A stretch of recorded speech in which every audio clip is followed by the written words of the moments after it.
Living God's Word, I Timothy 4:12. By Pastor John Frederickson. The most godly example I've known was my Grandma Frederickson. She was exceptional. She was hard not to like, but, more importantly, she was an extremely godly woman with a vibrant testimony for Christ. She faced many difficulties in life, marrying a widowed man with 2 children, a house fire, a lawless rebellious son, mistreatment by family members, and much more. Yet through it all, she had a sweet spirit and unwavering faith. In Paul's first epistle to Timothy, he urges him to become a powerful example in godliness that everyone in the church could follow. God's leaders have always been held to a higher standard of godliness. Ezra had learned 3 things that made him effective.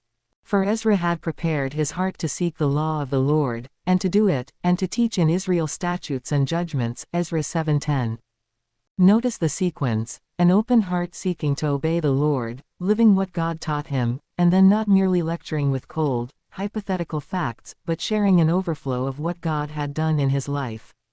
Similarly, Paul told Timothy, "Be thou an example of the believers, in word, in conversation, in charity, in spirit, in faith, in purity." I Timothy 4:12. The words spoken by Timothy needed to be pure and Christ-worthy.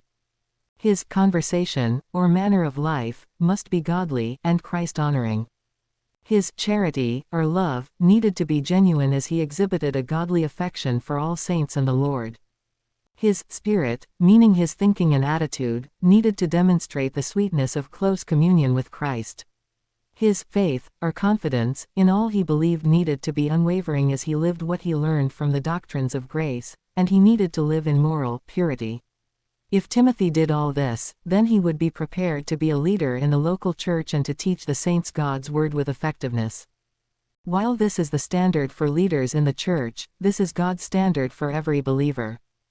Being an effective spiritual influence on others is more than accumulating doctrinal facts and rightly dividing the scriptures. Our lives must be undergirded by godliness to give us credibility when we share these truths. Are we seeking to live what we learn in God's Word and to be an example of the believers in these 6 areas? Starting right now, which one aspect do you need to ask God to transform?